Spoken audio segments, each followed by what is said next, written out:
আর আমি আল্লাহর সামনে যখন দাঁড়াবা, আমি আল্লাহর সামনে যখন দাঁড়াবা অনুগত হয়ে দাঁড়াবা। আল্লাহর সামনে নামাজে যখন দাঁড়াবো অনুগত হয়ে দাঁড়াবো। অনুগত, আনুগত্যের সর্বোচ্চটুকুন আমরা আল্লাহর সামনে পেশ করব। কেমন করে নিজের আনুগত্য প্রকাশ করতে হয় প্রিয় ভাইয়ের, আসুন বিষ্ণু ঈসা ইসলামের জীবনী থেকে দেখি। আল্লাহর হাবিব রাহমাতাল লিল আলামিন কেমন করে তিনি আল্লাহর সামনে আনুগত্য পেশ করতেন। আম্মা জানা আয়েশা রাদিয়াল্লাহু তাআলা আনহা বলেন, কানা ইয়াকুমু মিনাল লাইলি হাত্তা তাতাফাত্তারা কদামা।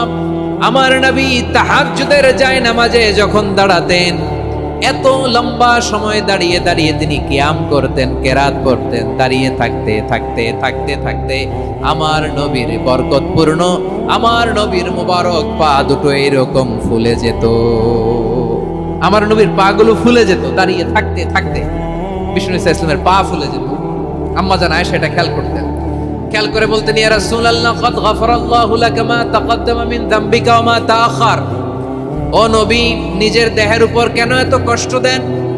কেন রাত জেগে এরকম তাহাজ্জুদের জায়নামাজে দাঁড়িয়ে থাকতে থাকতে পা দুটো আপনার ফুলে যায়? কেন কষ্ট করেন? আল্লাহ কি বলে নাই, ও নবী আপনার আগের গুনাহ মাফ, পরের গুনাহ মাফ? আসলে বিশ্ব নবীর কোনো গুনাহই নাই। নবীরা মাসুম হয়, নিষ্পাপ হয়। তারপরে বিশ্ব নবীর মর্যাদা স্ট্যাটাস বোঝানোর জন্য আল্লাহ বলেন, নবী আপনার আগের পরের সব গুনাহ আমি আল্লাহ মাফ করে দিলাম। আম্মা জানা এসে বলে, না নবী, আগের গুনাহ মাফ, পরের গুনাহ মাফ, আপনি মাসুম, নিষ্পাপ, তারপরেও তাহাজ্জুদের জায়নামাজে কেন এত কষ্ট করেন?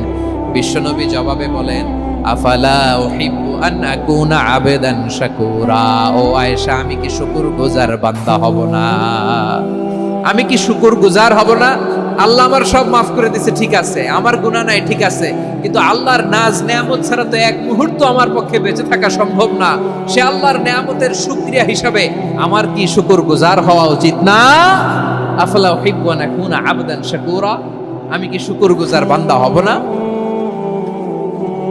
ও আমার ভাইয়েরা, বিশ্বনবী ঠিক এমন ভাবে আনুগত্যের নমুনা দেখাতেন। এখানেই শেষ নয়, আম্মা জানা এসে বলেন, তাহাজ্জুদের জায়নামাজে দাঁড়িয়ে থাকতে থাকতে ফালাম ইয়াজাল ইয়াবকি হাত্তা বাল্লা লিহিয়াতাহু।